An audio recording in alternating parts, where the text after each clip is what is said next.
Di awal cerita pada stasiun, kita diperlihatkan dengan seorang wanita yang bernama Daejung, seorang YouTuber, yang saat ini dirinya sedang melakukan eksplorasi tentang misteri dari stasiun ini yang bernama Guanglim, yang dikabarkan sangat berhantu. Untuk mengetahui lebih lanjut tentang kebenaran cerita tersebut, ia pun langsung menghampiri kepala stasiun itu yang bernama Jundi.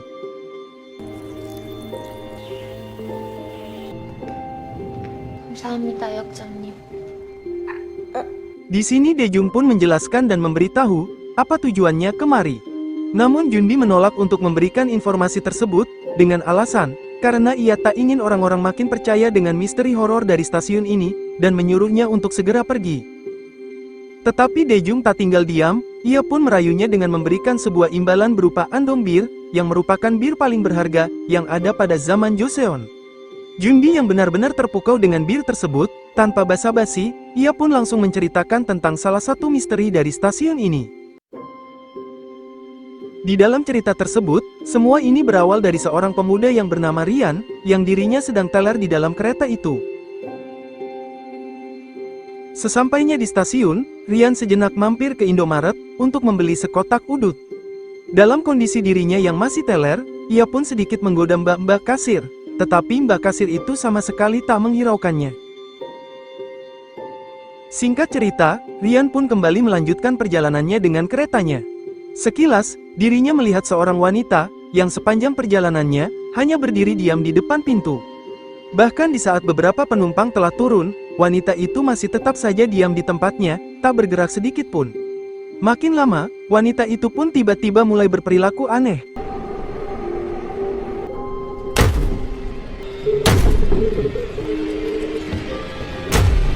Hal tersebut pun membuat Rian sedikit merinding, dan memutuskan untuk berpindah ke gerbong selanjutnya.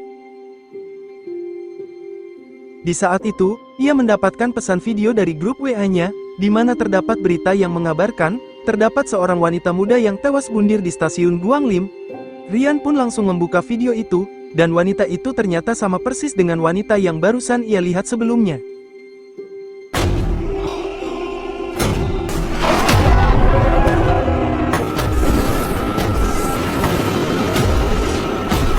Seketika itu, lampu di keretanya pun langsung padam, lalu wanita dan pria tua itu tiba-tiba menghilang dari hadapannya.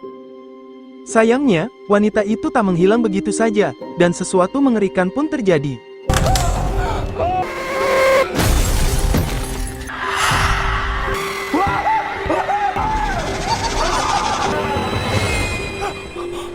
Ternyata itu hanya sebuah mimpinya saja, dan wanita yang dilihat sebelumnya tak ada di sana.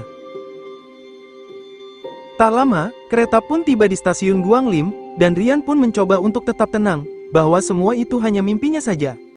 Namun di sampingnya, ia melihat pintu stasiun yang tertutup oleh garis polisi. Lalu seketika itu, ia tiba-tiba melihat wanita itu lagi, dengan perilakunya yang aneh.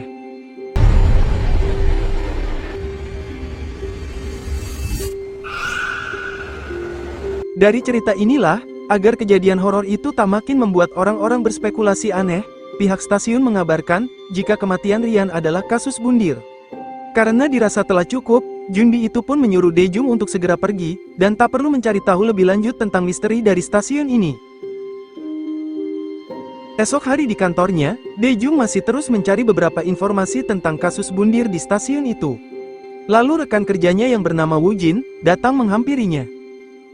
Daejung pun mulai menceritakan informasi dari stasiun itu yang telah ia dapatkan. Belum saja bercerita, salah satu rekan kerjanya yang bernama Yeri, datang memotong pembicaraan mereka. Sayangnya, Yeri bukanlah kawan yang baik untuk Daejung. Yeri pun langsung menghina Daejung, tentang subscriber dan viewer di YouTube-nya yang sangat sedikit, yang berbeda dengan dirinya, yang merupakan YouTuber kecantikan paling terkenal, yang memiliki subscriber sebanyak 500.000. Perkataan itu pun membuat Daejung pun sedikit sakit hati mendengarnya. Di lain waktu, Daejung pun memutuskan kembali menghampiri Jundi lagi, untuk meminta cerita lain tentang misteri dari stasiun tersebut. Sebelum ceritanya dilanjutkan, Jundi pun bertanya, mengapa Daejung masih tetap setia menjadi YouTuber horor, padahal beberapa kontennya saja view-nya cuma berjumlah ratusan, yang artinya channel YouTube-nya sama sekali tak laku. Mendengar perkataan itu yang benar-benar jahat, Daejung pun mulai menangis. Karena Jundi sungguh tak tega dengannya, ia pun memutuskan kembali menceritakan cerita horor lain dari stasiun ini. Kali ini cerita tersebut berfokus pada seorang gadis SMA yang bernama Miju, yang saat ini dirinya akan pulang menaiki kereta. Miju yang tak nyaman dari tadi dirinya dipandang terus oleh seorang gadis yang wajahnya diperban. Ia pun beranjak dari kursinya untuk menghindar dari gadis tersebut. Kebetulan, ia bertemu dengan mantan gurunya di sana, dan mereka pun saling bertegur sapa. Tak lama, kereta pun berhenti di stasiun Guanglim, dan ia pun langsung turun di stasiun itu untuk berpindah ke rute kereta selanjutnya. Secara mengejutkan, ia tak sengaja berdiri bersama gadis itu di sampingnya. Yang gadis itu pun langsung memuji wajah Miju yang sangat cantik. Tetapi Miju tak terlalu menghiraukannya, namun makin lama, gadis itu semakin membuatnya merinding, apalagi ia juga membawa secangkir air keras di tangannya, yang membuat Miju pun segera menghindar darinya, untuk berpindah ke tempat yang lain. Tak hanya selesai begitu saja, tiba-tiba gadis itu pun mulai menunjukkan perilakunya yang aneh pada Miju.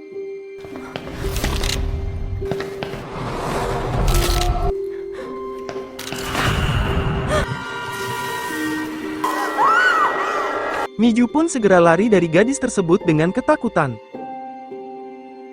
Setelah dirinya berhasil lolos dari gadis itu, ia pun kembali dikejutkan dengan suara yang muncul dari poster di hadapannya. Namun lagi-lagi, gadis itu kembali muncul, dan Miju pun kembali melanjutkan pelariannya. Ia bersembunyi di dalam toilet, lalu mencoba menghubungi 911 di ponselnya, dan langsung memberitahukan tentang kejadian tersebut. Petugas itu pun langsung menenangkannya, bahwa gadis itu sama sekali tak berbahaya. Miju yang mendengarnya pun terkejut, mengapa petugas itu bisa tahu tentang gadis tersebut. Seketika itu, muncullah tangan dari gadis itu, dan bersiap-siap akan menyiramkan air keras padanya.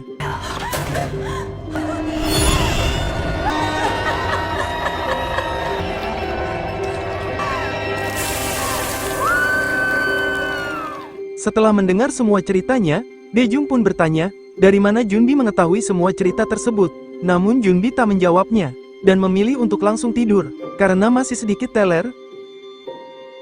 Di scene berikutnya, Wujin mengamati hasil konten milik Daejung tentang misteri stasiun Guanglim, dan memuji hasil kontennya itu yang makin berkembang, dibanding dengan konten-konten sebelumnya. Namun Wujin tiba-tiba melihat sesuatu yang janggal di kontennya, yang dimana dirinya melihat sesosok bayangan di mesin minuman. Untuk mengetahui siapa bayangan tersebut, Daejung kembali mengunjungi Junbi, dengan memberi bir untuknya sebagai bayarannya. Lalu Daejung pun bertanya, tentang siapa bayangan yang ada di mesin minuman. Dengan santai, Junbi pun mulai menjelaskan cerita di balik sesosok bayangan itu. Kisah itu dimulai, dengan diperlihatkan seorang pria tunawisma yang bernama Li Jun, yang dirinya tak memiliki pekerjaan, dan menghabiskan waktunya di stasiun Guanglim, untuk mencari sisa-sisa uang koin di sekitarnya. Pada saat itu, ia tak sengaja menemukan koin aneh yang berwarna merah. Tetapi sayangnya, hasil mulungnya itu tiba-tiba dipalak oleh preman stasiun ini. Li Jun yang tak bisa berbuat apapun, hanya bisa pasrah memberikan semua koinnya tersebut padanya. Hal tersebut benar-benar membuat dirinya pun sangat dendam padanya, dan langsung memaki-makinya. Lalu Li Jun kembali menghampiri mesin minuman itu, dan ia melihat harga minuman itu yang seharga 1 koin merah. Dengan koin merah yang ia temukan sebelumnya, Li Jun pun langsung memasukkannya, dan ia benar-benar mendapatkan minuman itu. Bersamaan dengan itu, ia melihat seorang pria yang tampak sedang teler.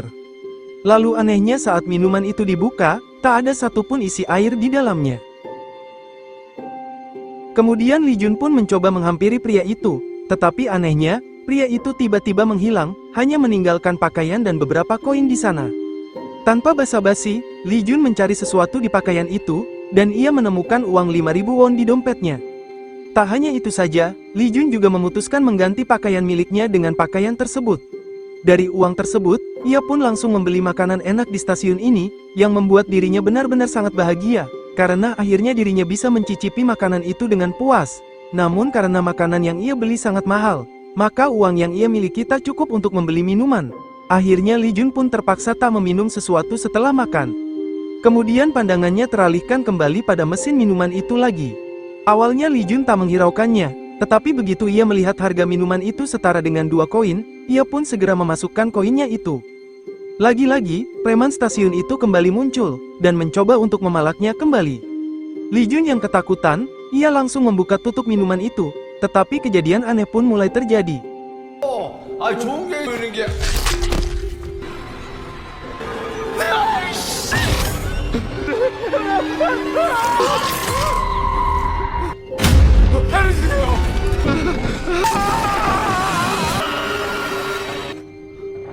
Dari semua hal misterius ini, akhirnya Li Jun mengetahui apa penyebab pria sebelumnya menghilang secara tiba-tiba.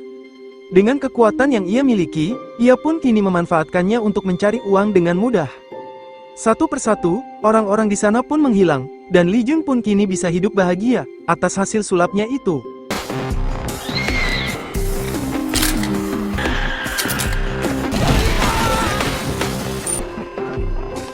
Namun tindakannya itu justru membawa malapetaka baginya.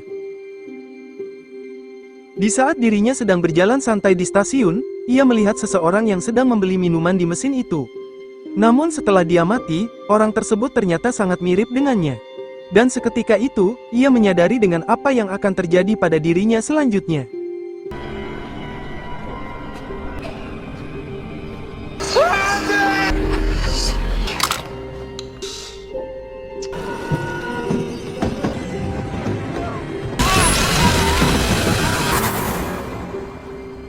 Dari cerita itulah, terkadang sering ditemukan pakaian milik seseorang di stasiun ini. Karena Daejung terlalu banyak minum bir, ia pun sampai teler ketiduran di sofanya. Singkat cerita, Daejung kembali mengupload konten terbarunya itu, yang akhirnya viewernya tembus 300.000, dan ia pun merayakan pencapaiannya itu dengan makan malam bersama Woojin. Tepat saat itu, Woojin juga mengungkapkan perasaan padanya, jika dirinya kini benar-benar mencintainya. Sayangnya itu hanya mimpinya saja, yang kebetulan, ia melihat Yeri yang sedang menggoda Woojin, yang membuat Daejung pun sedikit cemburu padanya. Seiring berjalannya waktu, berkat kerja kerasnya membuat konten horornya itu, akhirnya ia mendapatkan 1 juta viewer, dan rekan-rekan kantornya termasuk Woojin pun merayakan atas keberhasilannya itu. 100만 돌파 축하해요, 다경 씨.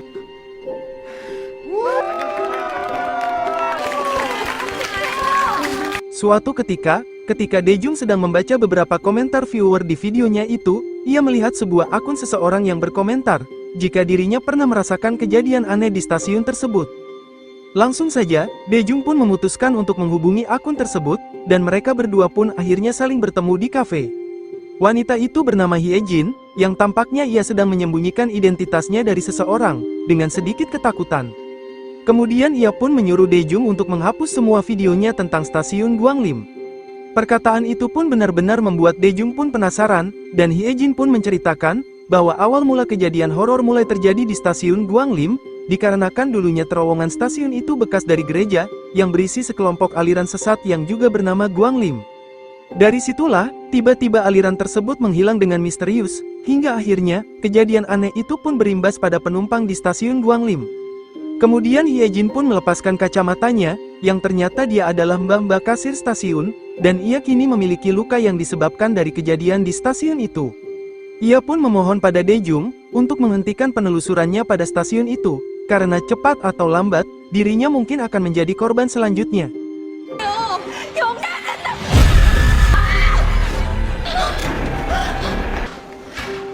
Sambil naik kereta, Daejung yang penasaran pun mencoba menelusuri informasi dari sekelompok aliran sesat tersebut. Dari informasi di internet, diketahui penyebab hilangnya sekelompok aliran itu, dikarenakan mereka bundir secara massal pada tahun 1973 dengan alasan, sebagai penutupan akhir dari aliran tersebut berdiri. Dari sini Daejung pun dibuat bimbang, antara dirinya menuruti perkataan Hyejin, atau tetap terus melangkah mencapai tujuannya menjadi YouTuber horor terkenal. Di kantornya, ia tiba-tiba mendengar sesuatu yang aneh, dan ia pun mencoba mendekatinya. Namun ia harus dibikin sakit hati, ketika melihat Woojin pria yang ia sukai, ternyata sedang bermesraan dengan Yeri, dan hal itu sungguh membuat dirinya pun kecewa. Esok hari di kantornya, ia tak sengaja berpapasan dengan Woojin, dan dia pun langsung menyapanya. Lalu Woojin berencana mengajak Daejung untuk makan malam nanti bersamanya. Namun Daejung menolak mentah-mentah, dan ia pergi meninggalkannya begitu saja. Lalu Daejung kembali mengunjungi Junbi, untuk meminta informasi misteri dari stasiun ini, namun Junbi tak ingin membahas hal itu lagi. Daejung tetap memohon pada Junbi untuk menjelaskan sekali lagi cerita tersebut. Junbi tetap bersikeras tak ingin membahasnya lagi, apalagi dirinya saat ini sedang dalam kondisi sakit paru-paru. Daejung justru sama sekali tak mempedulikannya, karena dirinya hanya ingin memanfaatkan cerita ini demi menaikkan popularitas dari kontennya tersebut. Dari perilaku Daejung yang kini gila popularitas, mengingatkan dirinya dengan Yeri, yang sama-sama hanya peduli dengan popularitasnya saja. Lalu kisah pun mulai berfokus pada keseharian Yeri. Yeri sendiri kini sedang ngevlog di dalam kereta, untuk menyapa viewer-viewernya yang sangat banyak. 퇴근할 때까지도 무너지. 진짜 좋았던 거 순수하게. Lalu di saat itu, ia tak sengaja memegang cairan aneh di pegangan kereta, yang membuat dirinya sangat jijik melihatnya. Kemudian di kantornya, di saat ia sedang asyik mengobrol dengan Wujin tiba-tiba melihat hidung Yeri yang berdarah. Di saat dirinya sedang membersihkan hidungnya, ia melihat bintik-bintik di telapak tangannya. Kemudian ia mencoba memeriksanya ke dokter, dan dokter pun menanyakan padanya, apakah sebelumnya Yeri pernah menyentuh sesuatu yang aneh baginya. Seketika itu, dirinya pun teringat dengan cairan yang ia sentuh di dalam kereta sebelumnya. Untuk mengantisipasi efek buruk dari lukanya itu, dokter pun memberikan resep obat, dan meminta Yeri untuk menandatangani pemeriksaannya itu. Pada saat perjalanan pulangnya, ia tak sengaja bertemu dengan Daejung di stasiun. Dengan tampang manisnya, ia pun menyapanya, dan sedikit merendahkan konten Daejung yang tak seterkenal konten miliknya. Tetapi di saat itu, Daejung melihat hidung Yeri kembali berdarah, tetapi kali ini darahnya keluar sangat banyak, yang membuat Yeri pun segera bergegas menuju ke toilet.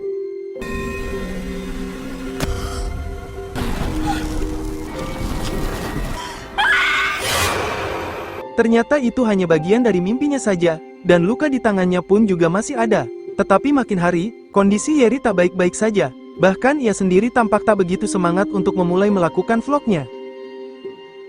Lalu ia pun dibuat sangat terkejut, ketika melihat telapak tangannya kini semakin memburuk.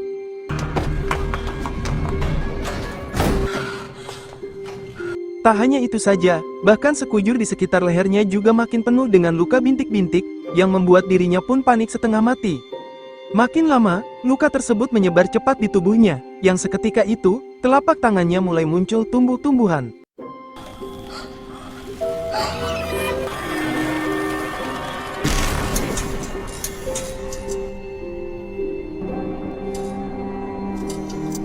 Kembali pada Daejung, yang saat ini memberitahu pada Junbi, bahwa dirinya telah mengetahui, mengapa stasiun ini sangat horor, dan dikabarkan, pemimpin dari aliran sesat ini juga masih hidup, dan masih berkeliaran di stasiun ini. Karena keinginan Daejung begitu keras, Junbi pun tak ada pilihan lain, untuk menceritakan siapa pemimpin dari sekte tersebut. Berdasarkan cerita Junbi, untuk bertemu dengan pemimpin tersebut, Daejung harus menaiki sebuah kereta, yang akan tiba pada pukul 3:30 menjelang subuh.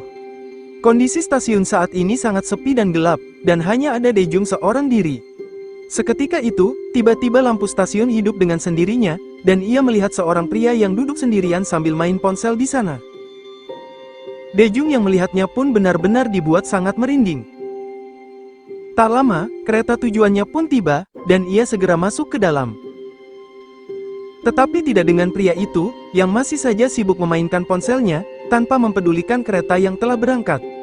Namun secara tiba-tiba, pria itu telah berada di hadapannya, dengan membawa seekor kucing di tasnya. Pria itu terus melototi Daejung, yang membuat dirinya pun sangat terganggu.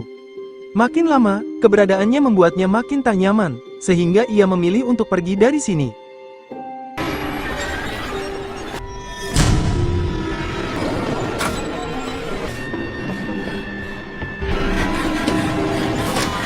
Lalu lampu kereta itu pun tiba-tiba langsung padam. Di saat ia menghidupkan senternya, pria itu kembali muncul di hadapannya dengan mengerikan.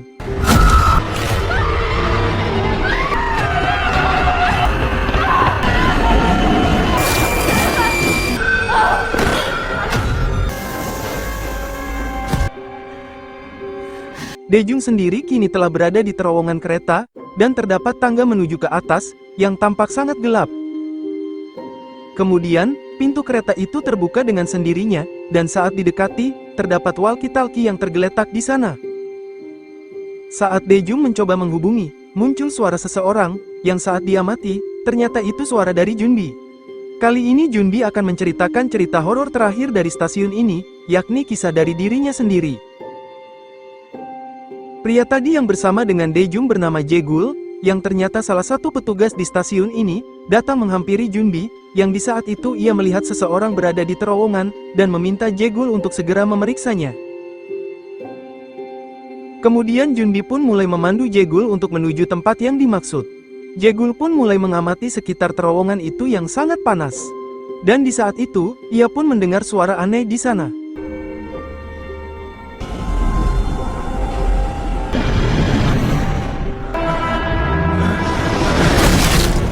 Junbi yang mendengar teriakan Jaegul, ia pun segera menghampiri terowongan itu. Ia mencoba terus memanggil Jaegul, tetapi tak ada satupun jawaban. Namun secara tak terduga, sebuah kereta tepat berhenti di hadapannya. Tanpa pikir panjang, Junbi pun langsung mencoba masuk ke dalam. Kemudian sesuatu aneh pun terjadi, ia pun mendengar suara kegaduhan di dalam kereta ini. Lalu pintu dari ruangan kokpit juga mulai bergerak dengan sendirinya. Dengan keberaniannya, ia pun langsung membuka pintu itu, tetapi tak ada siapapun di dalamnya. Lalu hal aneh pun mulai terjadi.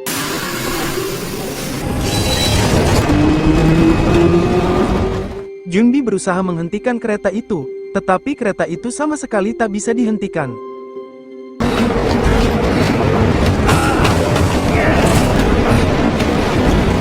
Seketika itu, pintu itu pun kembali terbuka, dan di saat dirinya masuk ke sana, gerbong tersebut telah dipenuhi tulisan yang terbuat dari darah, yang membuat dirinya pun sangat ketakutan. Tak hanya itu saja, suhu dari gerbong itu makin lama sangat panas, bahkan membuat sepatunya pun mulai meleleh.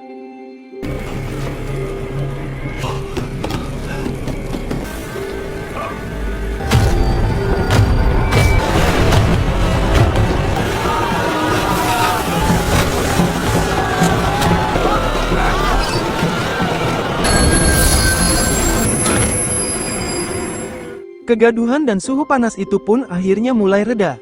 Lalu dari walkie-talkie-nya, terdengar suara Jaegul yang memanggilnya, dan menyuruhnya untuk segera menghampiri dirinya. Kemudian dari jendela, muncul wajah Jaegul, dan setelah dia mati, terdapat sesosok yang memegang kepala Jaegul yang telah matoy.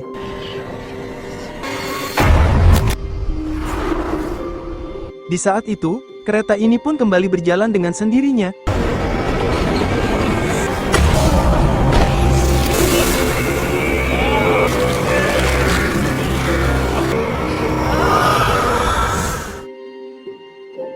Kembali pada masa sekarang, yang dimana Junbi membenarkan perkataan Daejung, jika memang terowongan ini dulunya sebuah gereja dari aliran sesat Guanglim. Dari jendela muncullah Junbi, yang dirinya mengatakan, jika dirinya telah membantu membawa Daejung ke tempat yang dimaksud.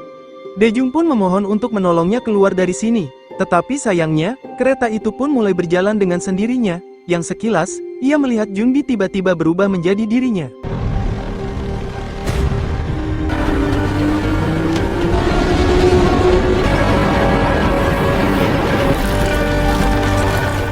Jadi kesimpulan dari cerita ini, sebelum terowongan kereta itu dibangun, tempat itu memang dulunya sebuah gereja bawah tanah yang berisikan sekelompok aliran sesat bernama Guanglim, yang sekelompok di sana pun melakukan bundir secara massal, sebagai akhir dari aliran sesat mereka berjalan, sekaligus untuk memberi kehidupan abadi bagi pemimpin mereka, hingga akhirnya gereja itu pun ditutup oleh pemerintah, dan dibangunlah terowongan ini. Semenjak itu, terowongan itu pun mulai menimbulkan banyak korban yang berjatuhan tiap tahunnya dengan cara kematian mereka yang berbeda-beda, salah satunya beberapa orang yang diceritakan di awal film tadi. Hal itu juga termasuk dengan Junbi, yang sebenarnya telah mati 3 tahun yang lalu, dan sesosok yang bersama Daejung, merupakan hantu pemimpin dari sekte tersebut yang sedang menyamar jadi Junbi. Jadi pemimpin sekte tersebut hingga sekarang masih terus berkeliaran di stasiun ini, dengan menyamar menjadi korban-korbannya, dan akan terus mencari korban selanjutnya. Kembali ke masa kini, Wu Jin yang sedang khawatir dengan keberadaan Daejung yang menghilang, ia pun dihampiri oleh pihak kepolisian, untuk membahas konten-konten videonya yang telah Daejung buat. Menurut pengakuan polisi tersebut, beberapa orang sebelumnya yang pernah membahas tentang misteri dari stasiun Guanglim, mereka tiba-tiba menghilang dengan aneh. Untuk itu, mereka menyuruh Wu Jin segera mencari keberadaan Daejung, sebelum semuanya terlambat. Singkat cerita, Wu Jin telah berada di stasiun Guanglim, dan mencoba mencarinya di sana. Perhatiannya seketika itu pun teralihkan pada mesin minuman terkutuk di sana. Lalu dari depan, muncullah pemimpin sekte itu yang menyamar jadi Dejung, dan Wu Jin pun mengungkapkan kekhawatiran dirinya, yang dikabarkan telah menghilang di sini. Dengan ekspresi anehnya, Dejung pun langsung menceritakan pada Wu Jin, tentang pengalaman dirinya di berada di stasiun ini, dan berakhirlah film ini. Terima kasih sudah menonton alur cerita film ini yang berjudul Ghost Train. Tulis komentarmu tentang video ini. Jika suka dengan video ini, klik like, share, dan subscribe untuk mendapatkan notifikasi video terbaru selanjutnya, dan semoga kalian semua diberi kesehatan dan dilancarkan rezekinya selalu.